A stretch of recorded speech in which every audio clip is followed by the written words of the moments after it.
पितरों का स्थान चौखट से बाहर होता है और इनर का जो पानी है उसके द्वारा उन तक उनका भाग पहुंचता है, लेकिन बाथरूम तो अंदर होता है। जैसे अब हम यहाँ बैठे हैं, आपका घर कहीं और है, मेरा घर कहीं और है। अब मैं अगर आपको कहूँ क्या जो घर के दामाद हैं वो तर्पण कर सकते हैं या नहीं? दामाद ससुराल जा रहा है और वहाँ पे वो नहा रहा है, ससुराल पक्ष के पितरों को भी याद करे। कंडीशन यही है कि उसे कुछ मांगना नहीं है। 3 सुपरनेचुरल पावर अगर है ना, उनमें से एक आते हैं पितृदेव, एक आती है आपकी कुल देवी देवता और तीसरा आता है आपका खुद का सबकॉन्शियस माइंड। ये 3 चीजों को अगर आपने बैलेंस कर दिया। क्या शिवलिंग पर जल चढ़ाने से पितरों को शांति मिलती है या नहीं? तो शिव जी पर पितरों के लिए चढ़ा सकते हैं, बट आप मेरे पास में एक जातक हैं, उनके कुल देवता शमशान घाट के भैरव बाबा वाले, और उनके यहाँ पे जब भी कोई नया बच्चा हो मांस और मदिरा उनका भोग चढ़ता है। तो उनके हुआ बेटा, अब उन्होंने कहा कि नहीं मैं नहीं खाता, इसीलिए मेरे भगवान भी मान जाएंगे। फिर इसका क्या निकला हल, वही बच्चा उससे दुगना खाता है।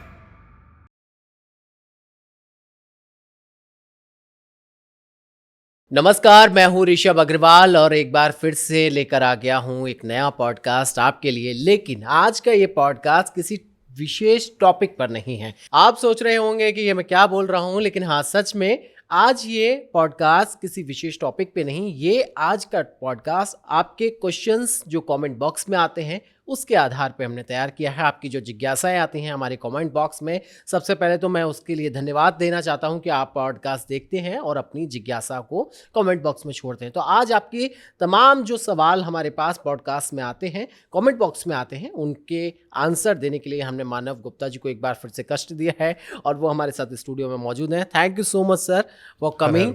जैसे कि बात हम कर रहे हैं कि विशेष कोई टॉपिक नहीं है, बहुत सारे लेकिन फिर भी टॉपिक हैं, क्योंकि तमाम तरीके की जिज्ञासाएं हैं लोगों के बीच में जो हमारे कमेंट बॉक्स में आती हैं, और इसीलिए मैंने प्रयास किया कि मानव जी को एक बार फिर से कोशिश की जाए बुलाने की, और आपने बड़े कीमती समय में से वक्त निकाला हमारे लिए। Thank you so much for coming. हर हर महादेव। हर हर महादेव। कैसे हैं आप? बहुत बढ़िया। तो सबसे पहले तो आपका धन्यवाद कि आपने इतने सारे पॉडकास्ट में तमाम जानकारियां साझा की हैं और लोगों को जीने का एक जो तरीका है वो तो बताया ही, साथ में जो गलतियां वो कर रहे हैं अपने निजी जीवन में उसके बारे में उन्हें समझाया, बताया। तमाम जानकारियां आपने साझा की हैं। थैंक यू सो मच उसके लिए। ये सब जी देखिए, मैं शून्य हूँ और ये सब महादेव जी की कृपा है। उन्हें मार्गदर्शन चाहिए था, उन्होंने कभी प्रेयर में अपने ये चीज़ें शामिल करी होगी। हमें सिर्फ एक माध्यम बनाया है प्रभु ने, और उन तक वो चीज़ें जो उन्हें चाहिए थी पहुंचा रहे हैं। इसमें हमारा, मैं नहीं मानता कहीं से भी कहीं तक भी कि हमारा कोई खुद का अस्तित्व है। हम शून्य हैं और सिर्फ एक माध्यम है, मुझे हमेशा से यही लगा है, और मैं उतना ही रहूं, उतना ही माध्यम बनूं, बहुत है।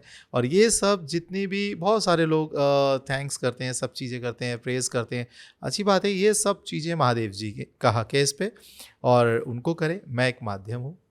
ये इनका बड़प्पन है। ये बात तो सत्य है कि महादेव जी की कृपा के बिना तो कुछ भी संभव नहीं है। आज हम भी आपके लिए पॉडकास्ट लेके आ रहे हैं, ये भी कहीं ना कहीं महादेव जी की कृपा से संभव हो पाया है। लेकिन ये इनका बड़प्पन है। वाकई में बहुत व्यस्त हैं और बड़ी मुश्किल से टाइम निकालते हैं, हमारे लिए निकाल लेते हैं, और जब भी हम बुलाते हैं, कष्ट देते हैं इनको बुलाने कर, ये आ जाते हैं। सो पॉडकास्ट की शुरुआत करते हैं। तमाम सवालात हमारे पास हैं। तो मानव जी, सबसे पहले क्वेश्चन की तरफ मैं बढ़ूंगा। मैं चाहूँगा कि अपनी टीम से मेरा फ़ोन दे दें ज़रा, तो मैं आपको सवाल पूछ सकूं आपसे।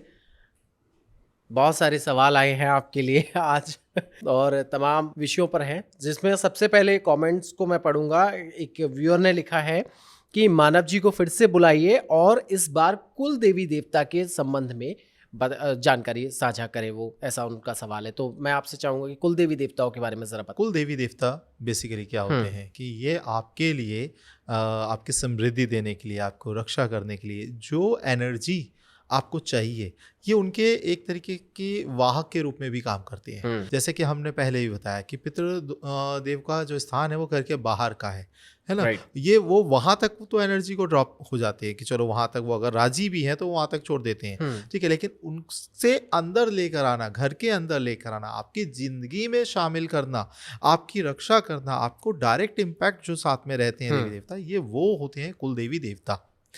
इनको मनाना बहुत ज़्यादा महत्वपूर्ण है, इनको नहीं छोड़ सकते आप। ठीक है। तो ये इतने ज़्यादा इम्पोर्टेंट है कि आपके घर के अंदर इनका वास हो जाता है, मतलब होता है और होना भी चाहिए।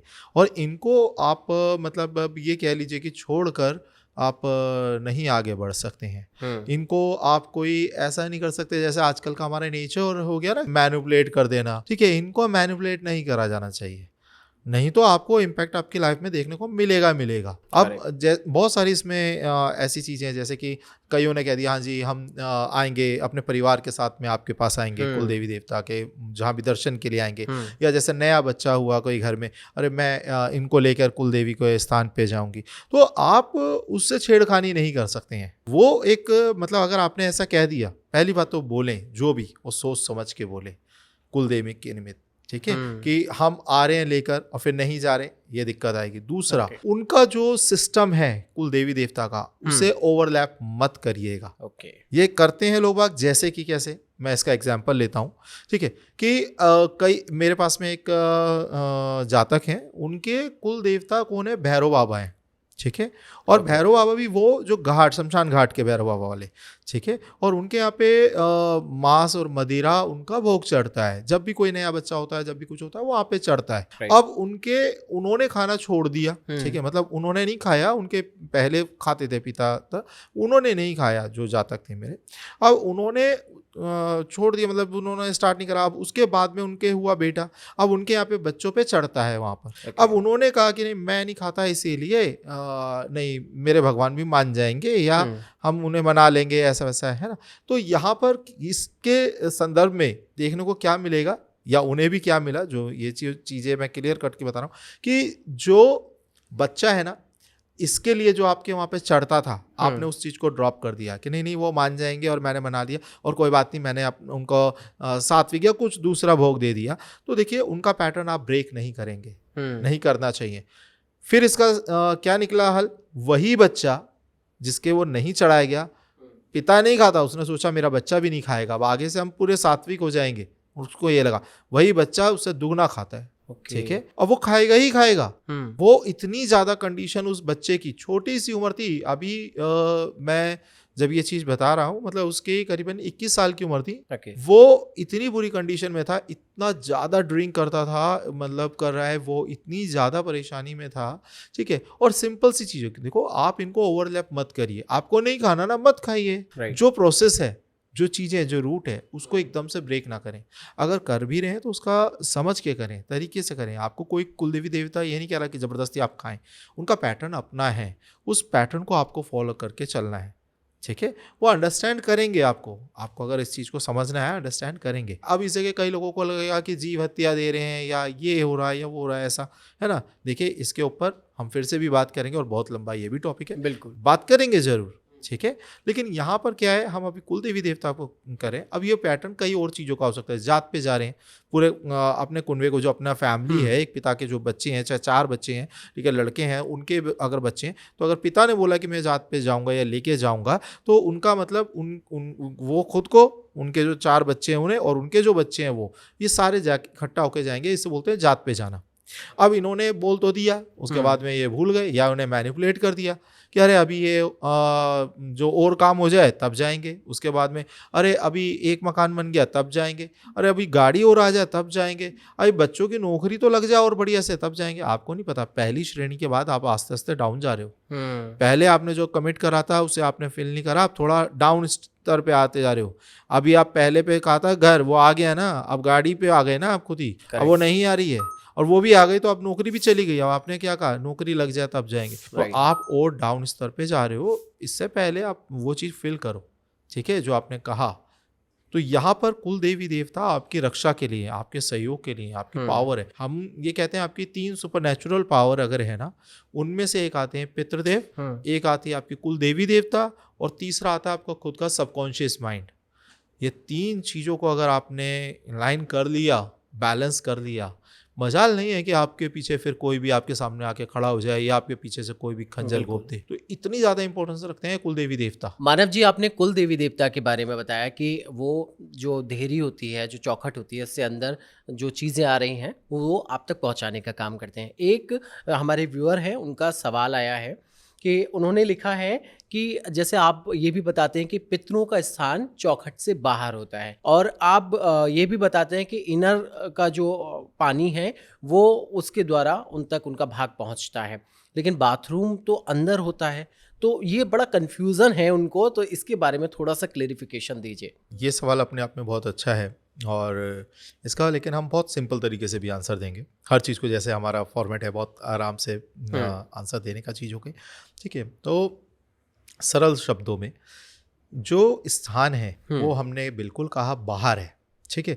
जैसे अब हम यहाँ बैठे हैं, है ना, आपका घर कहीं और है, मेरा घर कहीं और है, राइट। हम सिर्फ यहाँ आए हैं, हम सिर्फ यहाँ आए हैं, आकर हमें जाएंगे। अब मैं अगर आपको कहूँ यहीं रह जाओ तो यह रहना एक बहुत बड़ा अलग ही टास्क हो जाएगा ना। Correct. आप इस जगह को पूरा चेंज कर दोगे, यानी कि मैं सोऊंगा कहाँ, फिर मेरे लिए बेड होना चाहिए, है ना, मेरे लिए कहाँ खाऊंगा उसके लिए अरेंजमेंट होना चाहिए, ठीक है। हर एक चीज़ का एक सिस्टम ही बदल जाएगा। करेक्ट। बट हमारा घर कहीं और है, हम यहाँ सिर्फ आए हैं। ऐसे ही जो पितरों का कॉन्सेप्ट है उनका एक्चुअली स्थान है घर के बाहर का, ठीक है। हम ये कहते हैं बिल्कुल कि उन्हें अंदर नहीं बुलाना है, लेकिन हम ये भी साथ में कह रहे हैं कि जब आप नहा रहे हैं तब आपने पितरों को क्या प्रेयर हमने करने के लिए कहा कि प्रभु परमात्मा से आप विनती कर रहे हैं, नहाते वक्त में जल डाल रहे हैं अपने ऊपर, और प्रभु से विनती कर रहे हैं कि आप उनका भाग उन तक पहुंचाएं। ये नहीं कहा कि आप उन्हें बोल रहे हैं कि आए और लेके जाएं। नहाते वक्त में ये प्रेयर करने के लिए नहीं कहा कि आप पितरों को बुलाएं, नहीं, ठीक है। आप नहाते वक्त में सिर्फ भगवान का नाम लें, महादेव जी का नाम लें, ठीक है, और आप अपने कुल देवी देवता का नाम लें। आप पितृ गायत्री मंत्र भी कर सकते हैं, ठीक है, ओम पितृ देवाय नमः भी कर सकते हैं, ठीक है। आप सिर्फ याद कर रहे हैं, आपको ये नहीं कहा कि उन्हें इनवाइट करना है, दोनों अलग चीज़ें हैं, है ना। और अगर आप परमात्मा को भी याद करते हैं कभी भी कि उनका भाग उन तक जाए, पितृ देवों को शांति मिले, उनके निमित्त आप पूजा कर रहे हैं, उनकी पूजा नहीं कर रहे हैं, ठीक है। पितृदेव के निमित्त आप पूजा कर रहे हैं, उनके लिए मतलब आप पूजा कर रहे हैं, ठीक है। आप महादेव जी को याद करें या देवी देवता को याद करें कि सभी देवी देवताओं के पास है उन तक उनका भाग पहुँचे, ठीक है। उन्हें बुला नहीं रहे हैं आप। अब वो उधर देखिए, ऐसे तो वास्तु के अंदर भी जो आपके घर के अंदर 45 देवी देवता जो हैं, ठीक है, वास्तु के हिसाब से जो वहाँ पर होते हैं, तो उसमें आपका जो साउथ वेस्ट एरिया है यहाँ पे पितरों का भी अंदर स्थान होता है, पितृदेव का भी एक एरिया होता है। लेकिन ये एक्चुअली ये आपको लग रहा है ये आपके घर है, बट यहाँ से वो लिंक कर रहे हैं वास्तुदेव यहाँ से, क्योंकि वास्तुदेव को कंट्रोल करने के लिए जो 45 देवी देवता उनके ऊपर बैठे थे, और वो जो पितृदेव भी उसमें एक शामिल हैं, और आपका जो कि साउथ वेस्ट एरिया के अंदर वो रहते हैं, मतलब उनका जो स्थान कहा गया है, ठीक है। तो ये एक मतलब ये कॉन्सेप्ट आप कह लीजिए वास्तु का भी है। ऐसे ही जो आप उन्हें तर्पण के लिए बात अगर चल रही है, तो ये कभी पंडित जी भी आते हैं ना, तो उन्हें अगर बुलाया भी जाता है तो उन्हें विदा भी करा जाता है। जब भी पंडित आते हैं, पिंडदान होता है, तो उन्हें बुलाया जाता है, फिर बोला जाता है भाग लीजिए और जाइए, ठीक है। अपना जो भी भाग आपका बनता है, जो भी आपके निमित्त भाग है, अपना जो शेयर है, जो भी परमात्मा की कृपा से आप तक पहुंचे, और फिर उन्हें विदा कर दिया जाता है, ठीक है। तो यही हम चीज कर रहे हैं कि कॉन्सेप्ट उनका स्थान घर के बाहर का है, उन्हें वहीं रहने देना। आपको सिर्फ वो जो चीजें मैंने कहा कि उन्हें आने दीजिए, ये कॉन्सेप्ट करना है। कुल देवी देवता वो लेकर आने वाले हैं, आप तक पहुंचाने वाले हैं, आपके पास में वो बनाकर रखने वाले हैं, ठीक है। तो ये एक मतलब ये कह लीजिए कनेक्टेड है चीजें। बट हाँ, बाथरूम में आप जा रहे हैं, नहा रहे हैं, तो वहां से वो उन तक भाग पहुंच रहा है उनका, ठीक है। वो अलग दो दुनिया आपस में मिल रही है। जैसे हर तरफ आज आप जहाँ और हम बैठे हैं ना, यहाँ पे भी आप हर तरफ से आत्माएं होती हैं, ठीक है, राइट। लेकिन वो उनका फ्रिक्वेंसीज अलग है, उनका वर्ल्ड अलग है, हमारा अलग है। अगर हमारी कभी तबीयत खराब होती है, बहुत वीक होते हैं, बहुत डिप्रेशन में होते हैं, तब उनकी फ्रिक्वेंसी से मैच हो जाते हैं हम, ठीक है। तो हमारा वो इनलाइन कर जाते हैं, और कई लोग कहते हैं कि हमें ऐसा फील हो रहा है, या वो हावी होने लग जाती हैं, जो नेगेटिव चीज़ होती है वो। लेकिन यहाँ पर क्या है, अगर आप सही फ्रिक्वेंसीज पे हो, अपने पॉजिटिवली हो, तो आपको कोई फर्क नहीं पड़ता, ठीक है। तो ये चीज़ें इस तरीके से वर्क करती हैं। मानव जी, एक और बड़ा सीरियस क्वेश्चन आया है और मुझे लगा कि इसको लेना चाहिए, और इन्होंने लिखा है कि सर मेरी प्रॉब्लम का सॉल्यूशन दीजिए। मेरे घर में जो मेल हैं, छोटे बच्चों की डेथ हो रही है, कुंडली दिखाई तो पितृदोष बताया, उसके बाद पूजा भी करवाई गई, लेकिन घर में शांति नहीं है। भाइयों में आपस में झगड़े होते हैं, हर रोज़ घर में लड़ाई झगड़ा कलेश जो है होता रहता है। पैसा बीमारियों में बहुत ज़्यादा खर्च हो रहा है, और इसी के साथ उन्होंने लिखा है कि काम सफल नहीं हो पा रहा है, हर जगह से नीचे मतलब उनका डाउनफॉल लगातार होता जा रहा है। और मैंने अपना 13 साल का जो उनका बच्चा था वो भी खो दिया, और उसके बाद कंसीव भी किया आईवीएफ की मदद से, वो भी जो है फेल हो गया, वो भी जो है सफल नहीं हो पाया। अब वो चाहते हैं कि मानव जी बताएं कि वो ऐसा क्या करें जो उनका जो पितृ दोष है वो हट जाए, और ये जो सारी प्रॉब्लम्स आ रही हैं उसका सॉल्यूशन मिले। देखिए, सबसे पहली बात तो ये जो भी हैं, है ना, मैं दिल से इनके दुख में शामिल हूँ। और ये मुझे सुनकर, और ये हालांकि ये जो इनका रिप्लाई है, मतलब जो भी क्वेश्चन था, ये मैं थोड़ा टाइम निकाल के कोशिश करा मैंने इनका वहाँ पे रिप्लाई करूँ। और देखिए, एक माँ का दर्द तो खैर हम किस लेवल पे जाके नहीं समझ पाएंगे, लेकिन फिर भी ये चीज़ हम समझ सकते हैं कि ये कितना ज़्यादा दुखद है। क्योंकि एक सबसे बड़े दुखों में से शायद एक ये है कि जिन माँ बाप के सामने उनके बच्चे को कुछ हो, और मतलब मैं इनके दुख में शामिल हूँ। और बात अगर हम करें कि इनके ऊपर जो चीज़ें, जो इन्होंने सारी चीज़ें अपनी शामिल करी, तो देखिए नो डाउट ये इनकी कुंडली के अंदर दिखाई भी देगा पितृदोष। और पितृदोष की जैसे हमने कैटेगरी के बारे में बात अगर करते हैं, तो ये बहुत हाई लेवल का दिखाई देगा। ठीक है, ये ऐसा नहीं है कि सिंपल एक बार में कराओ ठीक हो गया। अब इनकी कुंडली के अंदर, क्योंकि इन्होंने बच्चों की बात करी, इसलिए इनका जो 5th हाउस है वो भी कहीं डिस्टर्ब दिखाई देगा। उनका जो लॉर्ड है वो भी कहीं ना कहीं ऐसे कंजंक्शन के अंदर होगा, या ऐसी प्रॉब्लम में होगा कि जहाँ पे दृष्टि किसी ऐसे आ रही है। अगर हो सकता है सूर्य हो, है ना, 9वें भाव में सूर्य हो, ठीक है, तो यहाँ मतलब उसके अंदर कोई राहु के साथ बैठे हो, तो बहुत सारे ऐसे वो बनते हैं योग। तो यहाँ पे पितृदोष है, लेकिन वो काफ़ी हाई लेवल का दिखाई दे रहा है। ये मैं इनको पर्सनली रिकमेंड करूँगा कि आप अपनी कुंडली को बहुत अच्छे से एनालाइज करवाएं, किसी अच्छे ज्योतिष से करवाएं, और फिर इसके उपाय देखिए। उपाय क्या है, आप बहुत सिंपल चीज़ें हम जैसे बताते हैं। आप इनके लिए पर्सनली अगर संभव है तो आप चाहे कवच ले सकते हैं, संपूर्ण सुरक्षा कवच। उसके अंदर भी काफ़ी हद तक चीज़ें हम प्रोवाइड करते हैं इसके बारे में। नहीं तो आप जो भी आपके आसपास, पहली बात तो देखिए नहाने का पैटर्न सारे घर वाले चेंज करें, ठीक है, जो कि इनर्स पहन के नहाएं। दूसरा सबसे ज़्यादा जो मेन चीज़ है कि घर में कोई भी वाइट मिठाई आ रही है, कोई भी मीठा आ रहा है, उसको थोड़ा तोड़ के बाहर डालना स्टार्ट करें सब, ठीक है। दूसरा, अपनी कुंडली आप दिखाएं कि कुंडली में 5th हाउस, क्योंकि बच्चों से रिलेटेड 5th हाउस है, 2nd हाउस आएगा आपका कुटुंब का, ठीक है, और फिर आपके 9th हाउस या आपके सूर्य देव कहीं ना कहीं पीड़ित होंगे। तो उनका पर्सनलाइज है कि उपाय मतलब अलग अलग होता है कि क्या उनके साथ में चल रहा है, ठीक है, वो बिल्कुल अपना कराएं। देखिए, अब मेरे को नहीं पता है कि इन्होंने कौन सी पूजा कराई है, या जो पंडित हैं उन्होंने क्या पूजा करी है, या क्या प्रोसेस रहा है ना, तो वो चीज़ें क्या उन्होंने कैसे शामिल करा है, वो इसमें तो हमें पता नहीं है। वो अब वही पंडित जाने या वही ये जाने, लेकिन हाँ, इनकी कुंडली में वो सब चीज़ें दिखाई देगी, ठीक है, ऐसा नहीं है कि नहीं देंगी। और उसी के निमित्त उनका उपचार भी होगा। और इसके अलावा देखिए, मैं डायरेक्टली नहीं बोलूँगा कि आप गया जाओ या आप कहीं ऐसी जगह जाओ वहाँ पे कराओ, क्योंकि वो बहुत अलग कॉन्सेप्ट है। पहला बेसिक अपना इम्प्रूव करो, ठीक है, और कुंडली के साथ साथ अपने कर्मों का भी बेसिक इम्प्रूव करो। यहाँ पर ना मैं एक छोटा सा उपाय देता हूँ, ठीक है। आप थोड़ी सी ले लीजिए जौ आती है, जौ, हाँ जौ आती है, जौ ले लीजिए। काले तिल, सफ़ेद तिल ले लीजिए आप, ठीक है। इसके साथ साथ आप पीली सरसों ले लीजिए, और इसके अंदर आप कितनी मात्रा में लेने, थोड़ी सी ले लो, चाहे कोई दिक्कत नहीं है, थोड़ी सी ले लो, ठीक है। और काली सरसों आती है और रई आती है, ये ले लीजिए। इसके साथ साथ आप इसके अंदर ले जाकर आप मतलब थोड़ा सा इसमें एक अलग से लोटे में दूध ले लीजिए, ठीक है, और गंगा जल ले लीजिए।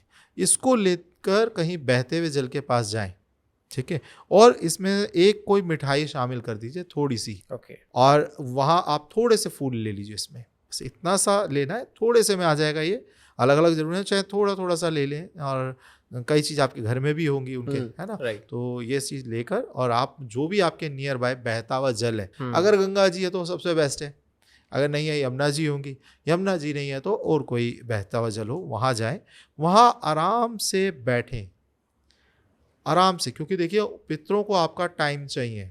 वहाँ बैठें, वहाँ अपनी जो गलतियों की माफ़ी मांगे, कि हम सच में नहीं जानते थे आपसे कैसे टैकल करना है, कैसे डील करना है, कैसे आपको समझना है, कैसे आपके निमित्त दान करना है, कुछ भी तो हम नहीं जानते थे। और हमारी वजह से आप परेशानी में आए। सही बात है, हम आपके वंशज हैं, हमारे को होने चाहिए आपकी टेंशन, हमें आपको देना चाहिए, या आपकी जो भी परेशानी में आप उससे आपको बाहर निकालना चाहिए। तो लेकिन हमारी ये गलतियां जो भी हुई, प्लीज़ अब हमें माफ़ करें।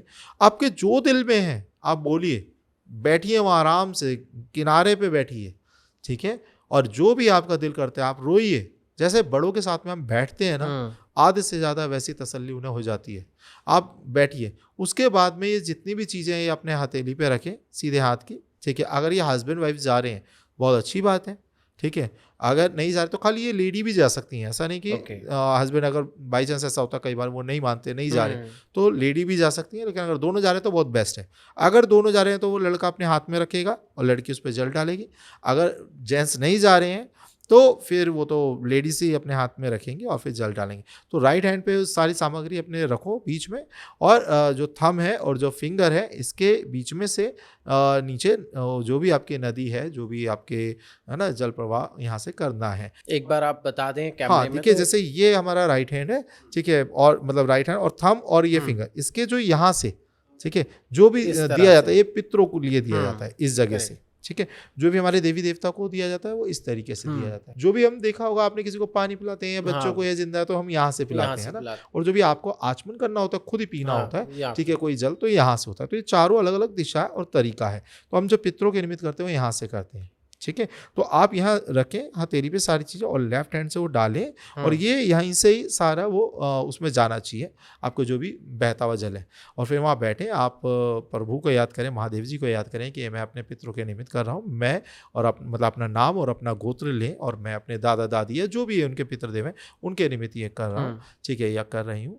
और प्लीज़ इसे स्वीकार करें, हमारी गलतियों को माफ़ करें। और मेरी ये प्रॉब्लम है, अब आप ही को संभालना है, ये कैसे संभालना है आप जानो, ठीक है। तो उनसे वो रिक्वेस्ट करें और आप देखेंगे इससे, और वापस आएँ, ठीक है, और आराम से आए, कोई दिक्कत नहीं है। इससे आपको प्रभु ने चाहा तो काफ़ी हद तक निजात मिलेगा। इसके साथ साथ अपनी कुंडली ज़रूर एक बार दिखाएं, क्योंकि ये तो चलिए पितृदोष के निमित्त आपने कर लिया, लेकिन हो सकता है कि आपकी कुंडली के 5th हाउस में कोई ऐसा अच्छा योग बन ही नहीं रहा। पहले के भी तो पितृदोष, जो जिस टाइम आपने जन्म लिया या जिस इस घर में आप आए, आपने देखिए, अब एक बहू हमें ये बोल रही है कि मेरे बच्चे के साथ में ये हो रहा है, लेकिन जो पितर है उसके यहाँ की बात चल रही है। जो वहाँ पे जो बहू है ना, उसने जन्म तो यहाँ थोड़ा ना लिया था अपने ससुराल में, उसने तो अपने मायके में जन्म लिया था। अब हम जो उनकी कुंडली का 5th हाउस बोल रहे हैं, अरे ये तो उनके मायके में जन्म ले लिया, तो देखिए इनके मायके में भी इन्हें पितृदोष देखने को मिलेगा 100%, ठीक है। आप पितृदोष वाला व्यक्ति, मतलब ये एक ऐसा चांसेस है, मतलब ऐसा एक वो है सीन कि अगर वो नाराज है ना, तो आप कहीं भी घर ले लीजिए, घर चेंज करो, वही आपको मिलेगा साउथ वेस्ट एरिया के अंदर 100% पितृदोष आएगा। चाहे आप 100 मकान देखेंगे, 100 मकान भी आपको वही उसी टाइप के टकराएंगे। जो पॉजिटिव होगा वो आपको मिल नहीं पाएगा, आपको लेने से पहले कहीं और बिक गया या उठ गया वहाँ पे किराए पे, ठीक है। तो ये एक बहुत तरीका होता है, ऐसी तरीके से टैकल होता है। अब वो बच्ची ने जब अपने मायके में जन्म लिया अपने पिता के यहाँ, वहाँ पर भी पितृदोष था, तो उसको ऐसा ही ससुराल मिलेगा जहाँ पे पितृदोष है, और वो चीज़ें और बढ़ती चली जाएंगी। तो ये अपने मायके में भी ये चीज़ देखें और अपने ससुराल में भी देखें, अपनी कुंडली भी दिखाएं, ठीक है। और ये जो चीज़ें हैं मतलब एक साथ, जैसे आपने पितरों का करा, इसके साथ साथ अपनी कुंडली का भी उपाय करें और हो जाएगा सॉल्व। बिल्कुल, आपने जैसे जानकारी दिया, मुझे लगता है कि जिन्होंने हमें ये सवाल कमेंट बॉक्स में भेजा है उनको बहुत हद तक अपना आंसर मिल गया होगा। और इसी के साथ अगर आप कुंडली दिखाना चाहते हैं या पितृदोष के बारे में कोई भी जानकारी चाहते हैं तो डिस्क्रिप्शन में नंबर है, आप मानव गुप्ता जी से सीधे संपर्क कर सकते हैं। कुछ भी आप ट्रीटमेंट चाहते हैं या संपूर्ण सुरक्षा कवच जो कि एक एंटीबायोटिक की तौर पे काम करता है, तमाम जो दिक्कतें हैं आपके जीवन में उनका समाधान मिल जाता है उसमें। तो अगर वो भी बाय करना चाहते हैं तो डिस्क्रिप्शन में लिंक है, वहाँ से बाय कर सकते हैं। तो मानव जी, मैं अपने अगले सवाल की तरफ बढ़ता हूँ। एक व्यूअर ने पूछा है हमसे, क्या घर की बहुएं या जो फीमेल्स हैं वो तर्पण कर सकती हैं या नहीं कर सकती हैं। हालांकि हम इस पर पुराने पॉडकास्ट में भी चर्चा कर चुके हैं पहले भी, और इसी से मिलता जुलता एक सवाल और आया है मेरे पास हमारे कमेंट बॉक्स में कि क्या जो घर के दामाद हैं वो तर्पण कर सकते हैं या नहीं, अगर कर सकते हैं तो उसका क्या तरीका है, थोड़ा बताइए। मतलब आपका यानी कि जो क्वेश्चन है ये है कि दामाद जो है ये अपने मतलब अपने अपने ससुराल के ससुराल लिए में, है पक्ष ना, में। पितरों के लिए कैसे हेल्प कर सकता है। राइट। ठीक है, तो ठीक है, देखिए हम इसमें बहुत क्लियरली बात करते हैं हम्म। कि यहाँ पर इसको थोड़ा सा समझने के लिए, हालांकि जैसे हमने पिछले कॉन्सेप्ट में इसमें मतलब अपने पॉडकास्ट में इसके बारे में बात करी थी कि क्या क्या अधिकार है होता है लड़की का और लड़की का, और उनके क्या क्या कर्तव्य होते हैं। ठीक है, तो यहाँ पर जो लड़के का यहाँ पे जो अधिकार आता है कि आपसे वो चीज़ें ले सकता है, चाहे वो जायदाद है या कुछ भी है, और इसके निमित्त जो बनता है उसका कर्तव्य वो आपके सेवा करना है, आप उसका कर्तव्य जुड़ जाता है आपके साथ में। ठीक है, और लेकिन जो लड़की है ना, लड़की का कॉन्सेप्ट थोड़ा अलग हो जाता है। लड़की को आप जो देते हैं वो दान कहलाया जाता है। अब दान, पहली बात मैं क्लियर करूँ, दान भीख नहीं है। ठीक है, दान वो चीज़ है जो आप पे पेंडिंग कर्मास रह गए या कर्जा रह गए। जैसे हमने कहा कि वो आपको मतलब अगर सिर्फ 5% आपके कहीं पेंडिंग कर्मास है तो आपकी बेटी जन्म लेगी, है ना। तो यहाँ पर ये एक कॉन्सेप्ट, जैसे हमने पिछले पॉडकास्ट में अच्छे से इस बात को डील करा, तो यहाँ पर वो बच्ची ने, पहली बात, आप जन्म लिया तो आपके कर्मास कहीं ना कहीं वही बैलेंस हो रहे हैं। अब वो अगर उसका कह लीजिए आपने कुछ भी दिया वो दान की श्रेणी में चला गया, ठीक है, आपको उसको अब उसका भी कुछ कर्तव्य बनता होगा ना, तो वो आपके ऊपर या आपके परिवार के ऊपर जो भी कोई दोष है, नज़र दोष है, वो उतार सकती है और उसको कोई हानि नहीं होगी।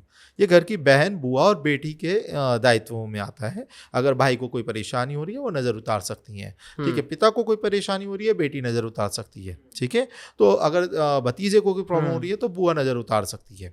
यहाँ पे ये चीज क्लियर है। लेकिन आजकल का टाइम है, एक दूसरे को देख के जलते भी हैं, है ना, सारे घर घर के अंदर भी परेशानी होती है। तो यहाँ पर ऐसा ना हो, ठीक है, क्योंकि दोनों का क्षेत्र बिल्कुल अलग अलग है। और अगर ऐसा कोई भी, चाहे वो बहन हो, भाई हो, कोई भी और हो, अगर वो ऐसा करता है, एक दूसरे को देख कर जेलस होता है, तो ये उसको अपने कर्मा बहुत ज्यादा प्रॉब्लम दे रहे हैं। ठीक है, बहुत ज्यादा वो खुद को फंसा रहा है। तो यहाँ पर अगर हम फिर से आए कि लड़की अब क्यों नहीं करती है, क्योंकि उसके ऑलरेडी वो कर्तव्य क्षेत्र से मतलब उसका अलग ही पैटर्न है बिल्कुल।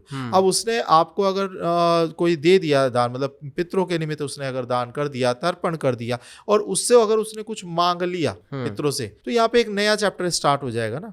तो इसीलिए यहाँ पे पहले के टाइम पे भी मना कराया था कि बच्चे के घर से चाय भी नहीं पीनी, कुछ भी खा पी रहे हैं तो पैसा वहां पर रख कर आते हैं। ठीक है, कि वहीं का वहीं वो खत्म करके आ रहे हैं उसको, कि हमने ये लिया इसे, इसको वापस कर दिया, ठीक है, तो हमारा यहीं पे हिसाब खत्म कर रखें। अब जो हम दे रहे हैं वो हमारा उसके प्रति, भाई आप तुम लो और कोई बात नहीं, ठीक है, हमारे पे एहसान करो। तो ये कॉन्सेप्ट होता है। अब यही सोचो दामाद के लिए और ज़्यादा प्रोमिनेंट हो गया। दामाद का मतलब कई जगह पे दामाद को यम बोला गया है ना, कि ससुराल वाले ये बोलते हैं दामाद तो यम रूपी होता है। एक्चुअली वो आपको जो 5% कर्मा रह गए जो बच्ची ने ऑलरेडी उतार दिए, अब उतार के वो आप उसको दे रहे हो, मतलब एक बहुत बड़ा दान मैं मानता हूँ इसे, कि जो कन्या दान करते हैं, बट जिसके निमित्त आप दे रहे हो, आपके कर्मास वो ले रहा है सारे, तो वो जो वहां पर है, ऊपर से उतारा हुआ या कुछ भी हुआ, वो उस पर कहीं अगर आया लड़की पर, है ना, या वैसे आता नहीं है, बट एक चीज उसके श्रेणी में अगर आया, तो वहां पे जो उसका हस्बैंड है वो यहाँ से सारे उसको कर्मा से मतलब फ्री कर सकता है, फ्री हो जाता है। तो ये इसीलिए यम बोला, क्योंकि ये सारे कर्मा को पार कर देता है। ठीक है, अब यहाँ पर लेकिन जैसे ये कहा जाता है कि ससुराल में किसी की डेथ, तो वो कई ऐसे मैंने लोग देखे हैं कि वो सामने नहीं आए, है ना, दामाद, नहीं तो ये जो इसकी डेथ हुई इसको मुक्ति नहीं होगी, या इसका आत्मा थोड़ा सा दिक्कत आएगी। ये कब होता है, जब वो उससे कुछ मांग ले। जैसे अगर आया दामाद सामने और उसने कुछ उससे मांग लिया कि मेरी ये विषय या वो विषय, है ना, तो यहाँ पर वो कर्मा कहीं ना कहीं फंस जाएंगे फिर, और वो उसकी सच में फिर मुक्ति होने में दिक्कत हो। तो ये सीन है। अगर दामाद, एक बहुत बढ़िया एक पॉजिटिव चीज़ ये है कि मैं उन सब दामादों से भी रिक्वेस्ट करना चाहता हूँ कि वो ऐसा करें। अगर वो कि देखिए, एक तो ये होता है जैसे कि जलाने का अधिकार, है ना, कि जैसे किसी की, तो जलाने का अधिकार पुत्र का होता है, उसके बाद में अधिकार आता है कि भाई आपके भाई का हो गया, है ना, या बेटे के बेटों का हो गया, ठीक है, या भाई के बेटों का हो गया, ये हो गया। अगर ये कोई भी नहीं है तो आपका दामाद का भी अधिकार है, वो आपको जला सकता है। ठीक है, मतलब देह में अग्नि दे सकता है। ठीक है, आपके जो निमित्त क्रिया कर सकता है। तो यहाँ पर एक चीज़ समझने वाली बात यह है, लेकिन उसका तरीका क्या होगा कि वो आपसे कुछ चाहेगा नहीं। सिर्फ उसे करना ही है बस। भाव ऐसा रखें। हाँ, उसे कोई वापस उसे नहीं अगर दामाद सोचेगा नहीं मैंने ये करा प्लीज मेरे रक्षा करो, ऐसा कुछ नहीं चाहता। यही तरीका अगर वो तर्पण नहाते वक्त में भी अगर वो ससुराल कोई जा रहा है, दामाद ससुराल जा रहा है और वहां पे वो नहा रहा है, तो जैसे वो अपने पितरों को याद करता है ऐसे ही वो अगर ससुराल पक्ष के पितरों को भी याद करे नहाते वक्त में, ठीक है। और कुछ उनसे चाहता नहीं है, अपने पितरों को तो फिर भी कह देंगे कि लव जी आप हमें कृपा दृष्टि बनाओ, ये आनंद, उनको कुछ नहीं कहना, बस कि आपके निमित्त ये भाग पहुंचे, बस आपको शांति मिले। जो एक बेटा करता है इससे कई हजारों गुना ज्यादा फल मिलता है जब एक बेटी करती है। लेकिन उसका तरीका यही है कि वो उसमें कंडीशन यही है कि डिमांड ना करे कुछ भी, और जितना बेटी करती है उससे लाखों फल ज्यादा मिलेगा, मतलब बेटे से लाखों फल ज्यादा मिलेगा, ठीक है, अगर एक दामाद कर देता है अपने ससुराल पक्ष के पितरों के लिए। लेकिन भाव, कंडीशन यही है, भाव यही है कि उसे कुछ मांगना नहीं है, सिर्फ आपको तक ये भाग पहुंचे और आपको शांति मिले। बिल्कुल। तो वो ऐसा यम है जो कि सबको तार सकता है। और इसीलिए एक बहुत छोटी सी लेकिन बहुत पावरफुल चीज मैं आपको बताता हूँ। कभी भी किसी के घर में हो, ठीक है, तो देखिए इस जगह पर क्या उस टाइम पे करना चाहिए जब आप सारे जो कर्म कांड करके आ रहे हैं, क्रियाएं करके आ रहे हैं और घर वापस आ जाते हैं, तो उस टाइम पे जो दामाद है मतलब उसको अगर वहाँ पे कोई साला है, जैसे साला यानी कि उस दामाद का यानी कि जिनके तो उनका बेटा है ना कोई, तो वो क्या करे, वो कोई अगर नई चप्पलें लेकर या शूज लेकर दे सके तो अपने जीजा को, उसके जीजा लग गया ना, तो अपने जीजा को नए अगर जूते लेकर या नई चप्पलें लेकर अगर पहना देता है तो ये बहुत बढ़िया उस टाइम पे रेमेडी है। क्योंकि वो जो जूते होते हैं ना वो शनि का वो होता है, ठीक है, मतलब उसे जो मानते हैं कि शनि का रूप में, और वो अगर वो पहन के शूज बाहर चला जाए ना तो आपके बहुत सारे कर्म वैसे ही बैलेंस हो जाएंगे। अब कई जगह आता है कि नहीं नए जूते दे रहे हैं तो दामाद भी सोचेगा, या मतलब जो साला अगर दिया तो जीजा सोचेगा अरे यार क्या ये क्या कर रहे हैं, अलग सा लगेगा कि है ना कुछ और चीज़ तो नहीं कर रहे। तो इस जगह उसी के खुद के जो शूज़ हैं वो भी उठाकर आप दे दो उन्हें। अगर हाथों से पहना सको तो अच्छी बात है, नहीं पहना सकते तो सिर्फ उठाकर दे दो, क्या पहनिए। तो अपने जीजा को वो जूते भी पहना देंगे ना अगर, और वो उसी को पहन के बाहर जब जा रहे हैं चले गए, तो वो काफ़ी हद तक आपके कर्म बैलेंस हो जाते हैं इससे। तो मुझे लगता है हमारे जो दर्शक हैं जिन्होंने ये सवाल किया था उनको सवाल का जवाब मिल गया होगा। बाकी पुराने वाले पॉडकास्ट में भी हमने इसका जिक्र किया है, महिलाएं कर सकती हैं तर्पण नहीं कर सकती हैं, इस पर खुलकर बात हुई है, तो उस वाले पॉडकास्ट को आप देख सकते हैं, इसका लिंक आपको डिस्क्रिप्शन में मिल जाएगा। तो मानव जी मैं अब अपने अगले सवाल की तरफ बढ़ता हूँ। एक हमारे व्यूअर हैं, उन्होंने पूछा है कि उनके घर में 22 साल के कोई फैमिली मेम्बर हैं, घर में उनकी डेथ हो गई, उनकी शादी की भी बात चल रही थी और वो लोग पितरों का भी सब कुछ करते हैं, लेकिन फिर भी लगातार परेशान हैं, क्या कारण है इसका? तो देखिए वैसे तो हम कोशिश करते हैं कि जो कमेंट में टाइम दें और पढ़ें और रिप्लाई करें, तो टाइम निकाल के थोड़े बहुत रिप्लाई भी हो पाते हैं, लेकिन सारे नहीं होते। लेकिन ये जो है क्वेश्चन कि अपने अपने की जो अनमैरिड जिनकी हुई है फैमिली मेम्बर, तो कहीं ना कहीं अगर पितरों की बात करें तो ऐसे जो पितर मतलब ऐसे जो लोग हैं जो अनमैरिड मरे हैं, तो इनको अलग श्रेणी दी गई है। कई जगह इन्हें डकौत भी बोला जाता है। ये मतलब ये लगा लीजिए कि इनके पावर ज़्यादा होती है, ठीक है, पितरों से भी ज़्यादा। तो जो नॉर्मली जैसे शादी होकर गए अपनी काफ़ी हद तक उन्होंने चीज़ें पूरी कर दी, और अनमैरिड जो गए ये इनको अलग श्रेणी मिल गई, ठीक है। तो यहाँ पर क्या है, एक सीधा सा कॉन्सेप्ट है, माने आप इन्हें यही कि पितृ दोष है, ठीक है, या पितरों के ही शामिल हो गए हैं, लेकिन इनकी चाहतें ज़्यादा होती हैं, ठीक है। कई ऐसी कास्ट है जिनमें ब्रह्म राक्षस जो बनते हैं वो ऐसे ही बनते हैं, अनमैरिड जो जाते हैं, ठीक है। तो ये एक श्रेणी में जाते हैं। अब यहाँ पर इनको आपको जो इनके नाम के हवन करा सकते हैं, इनकी जो भी आत्मा शांति के लिए आप अनुष्ठान होते हैं वो करा सकते हैं, इनके लिए आप गया जा सकते हैं, इनके लिए आपको बद्रीनाथ के अंदर पूजा होती है वहाँ जाके पूजा करा सकते हैं, इनके लिए आपको प्रॉपर पूजा मतलब जो एक पिंडदान प्रॉपर होते हैं चीज़ें होती हैं वो इनके लिए प्रॉपर पूजा होनी चाहिए। क्योंकि इनका वाला सिस्टम नहीं है कि नहीं थोड़ा थोड़ा करके ही आपने कर दिया है ना, कि भाई आपने थोड़ी सी मिठाई लाए और हो गया, ठीक है, वो इनके लिए थोड़ा सा नहीं होता है। इनके लिए थोड़ा विशेष चीज़ें होती हैं, पूजा होती हैं। आप अपने पंडित के पास जाएं, वहाँ पे कराएं। अब यहाँ पर देखिए, मैं एक छोटी सी बात कहना चाहूँगा, हर दोष को आप पितृदोष भी ना समझें। ये भी बहुत लोगों में कॉन्सेप्ट एक होता है। हम यहाँ पे अंधविश्वास नहीं फैला रहे, मिसकम्युनिकेशन, ठीक है, मिसकंसेप्शन होता है। कोई भी चीज़ें उन्हें दिख रही है तो उनका माइंड सीधा जा रहा है पितृदोष। भाई आपकी कुंडली पे भी प्रॉब्लम हो सकती है ना, हो सकता है वो भाव आपको जॉब नहीं मिल रही तो छठा भाव के अंदर प्रॉब्लम आ रही होगी ना। तो आप एक बार उनको समझे चीज़ों को, ठीक है। अगर पितरों के निमित्त ही प्रॉब्लम आ रही है, आप कई लोग कह रहे हैं मुझे पूजा करा रहे हैं, पूजा करा रहे हैं, बहुत सारी चीज़ें आती हैं, हमारे बेबी नहीं हो रहा, हमने पितरों की पूजा करा ली, पितृदोष है, ये है वो। अरे आपके 5th हाउस में प्रॉब्लम है तो उसको भी टैकल साथ में करना पड़ेगा ना। ये आपके कर्मों का कॉम्बिनेशन है जो ये मिला है। तो ऐसे इनको घर में प्रॉब्लम क्या आ रही है प्रॉपर, कि भाई अगर फाइनेंस की दिक्कत आ रही है तो एक बार अपनी कुंडली उसके हिसाब से एनालाइज करें, देखें, दिखाएं, ठीक है, समझें कि ये सिर्फ पितरों के निमित्त है, कितना निमित्त है पितरों के मतलब द्वारा कितना इसमें कष्ट है, बाकी आपकी कुंडली के अंदर क्या है, ठीक है। और अगर इसके लिए प्रॉपर पूजा कराते हैं तो ज़्यादा बेहतर है, ठीक है। आप पूजा भी किस माध्यम से कराइए, आप गया जा सकते हैं, आप बद्रीनाथ जी जा सकते हैं, वहाँ पर बहुत अच्छा आप इसका सॉल्यूशन मिल सकता है, ठीक है। तो ये आप करा सकते हैं, और जो नॉर्मली पितरों का चलता है वो चलाएं, और अपनी कुंडली जो भी ऐसे जिनको भी प्रॉब्लम आ रही है वो ज़रूर देखें और दिखाएं। मुझे लगता है कि आपको, जो भी हमारे दर्शक हैं जिन्होंने सवाल भेजा, उनको आंसर मिल गया होगा अपना। और अगर आप कुंडली दिखाना चाहते हैं, मैं फिर से बताऊं कि डिस्क्रिप्शन में नंबर है।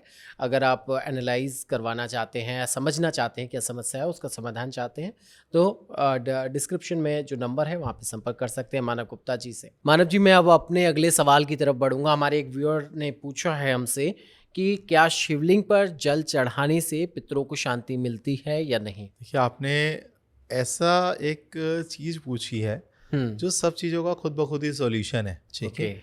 हम बात कर रहे हैं हमारे शिवलिंग का, महादेव जी का। वो शिव जो है वो ऐसा, जो शिवलिंग है मतलब वो ऐसा एक रूप है, ठीक है, वो पूरा ब्रह्मांड है वो, राइट। बस आप किस भाव से वहाँ पर दे रहे हैं ये डिपेंड करता है, ठीक है।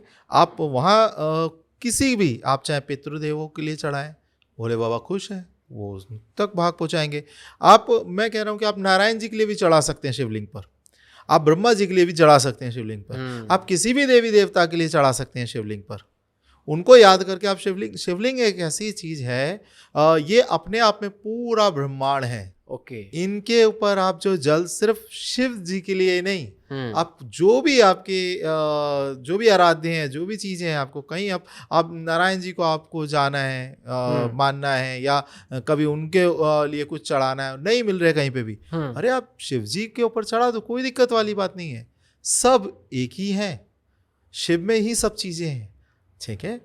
वो खुद से भी कहते हैं, वो अगर नारायण जी के पास आप जा रहे हो, ठीक है, या नारायण जी को छोड़कर अगर आप शिव जी के पास आ रहे हो, तो शिव वैसे ही नहीं कबूल करते। वो कह रहे अरे जब अगर आप मेरे को सच में मानते तो मैं तो आपको हर जगह दिखना चाहिए हूँ, नारायण में भी दिखना चाहिए मैं। क्योंकि कहा जाता है कि जो इंसान है और ये धरती बनी है 5 तत्वों से बनी है प्रकृति के, और उन्हीं 5 तत्वों से शिव है, हाँ, शिव में समाये हुए हैं वही 5 उन्हें तत्व। तो हम ये कहेंगे कि वो तत्वों के भी पार हैं, हर तत्वों में होकर भी वो किसी तत्व में नहीं है, वो गलत और सही से पार है, राइट। वो हर एक चीज से पार है। तो यहाँ पर वो उनकी बात करें कि जो पूरा ब्रह्मांड है, ठीक है, वहाँ पर आप बिना कोई संकोच के आप पितरों को जलाएं। हाँ, आप मतलब पितरों को जल चढ़ाएं, ठीक है। आप यहाँ पर एक चीज और कर सकते हैं, पहले आप शिवलिंग पे जल चढ़ाएं, शिव जी के निमित्त चढ़ाएं, ठीक है। उसके बाद में आप जो पितरों के लिए चढ़ाएं, उसमें काले तिल, सफ़ेद तिल डालकर चढ़ाएं, ठीक है। और आप, अगर आपको शनिदेव दिक्कत दे रहे हैं तो आप काली दाल के साथ में चढ़ाएं, अगर आपको सूर्यदेव दिक्कत दे रहे हैं तो आप गुड़ को वहाँ पे चढ़ाएं।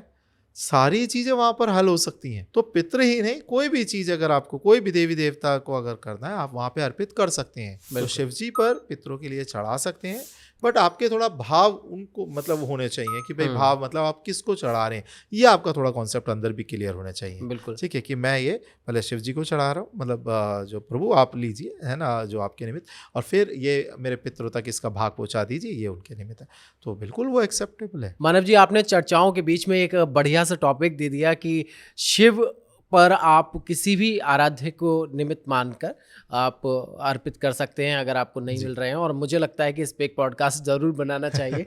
कमेंट बॉक्स में दर्शक बताएंगे कि इस पे पॉडकास्ट देखना चाहते हैं या नहीं, और हम अगर कमेंट आएंगे तो फिर हम इस पे एक ज़रूर पॉडकास्ट बनाएंगे, क्योंकि ये बड़ा इंटरेस्टिंग थिंग है कि आप जो है शिवलिंग पर किसी के भी निमित्त आप वहाँ पे जो भी चीज़ अर्पित कर रहे हैं, आपके अगर 9 ग्रह बैलेंस नहीं हो रहे, बहुत छोटी छोटी चीजें हैं वो शिवलिंग पे चढ़ाने से हो जाएंगे। आपको अगर कोई और देवी देवता प्रॉब्लम दे रही है, कोई नहीं पता आपके कुल देवी देवता कौन से हैं, शिवलिंग से आपको हल मिल जाएगा। बिल्कुल, मुझे लगता है ये टॉपिक बहुत बड़ा है, हमारे पास समय का अभाव है, हमें नया पॉडकास्ट ज़रूर बनाना पड़ेगा इसको लेके। तो मानव जी, मुझे लगता है कि हमारे जो दर्शक हैं उनके सवाल जो हमारे कमेंट बॉक्स में थे उनके जवाब उनको मिल गए हैं, और आपने समय निकाला, बड़ा कीमती समय है आपका, उसमें समय निकाल के आए हमारे दर्शकों के सवालों के जवाब और जिज्ञासाओं का समाधान किया आपने।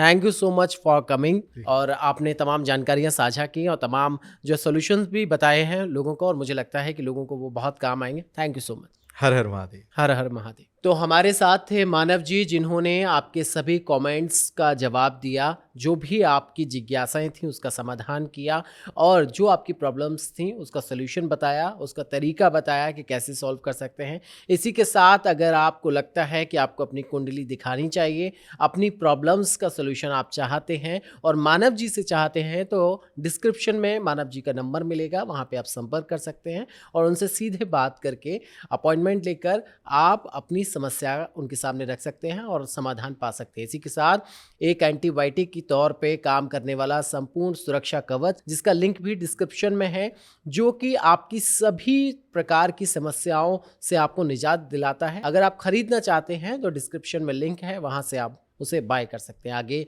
किस टॉपिक पर पॉडकास्ट देखना चाहते हैं कमेंट बॉक्स में ज़रूर बताइएगा। इसी के साथ आपकी कोई जिज्ञासा हो वो भी हमें कमेंट बॉक्स में बताइएगा। अगर आपने अभी तक हमारे पुराने पॉडकास्ट नहीं देखे हैं पितृदोष पर, तो ज़रूर देखिएगा, क्योंकि ये पॉडकास्ट आपको तभी समझ में आएंगे जब आप शुरुआत से सारे पॉडकास्ट देख लेंगे, क्योंकि हमने बेसिक लेवल से मानव जी ने उसमें जानकारी पितृदोष को लेकर साझा की है। लाइक, कमेंट, सब्सक्राइब, शेयर ज़रूर कीजिएगा चैनल को। मेरा नाम है ऋषभ अग्रवाल। नमस्कार।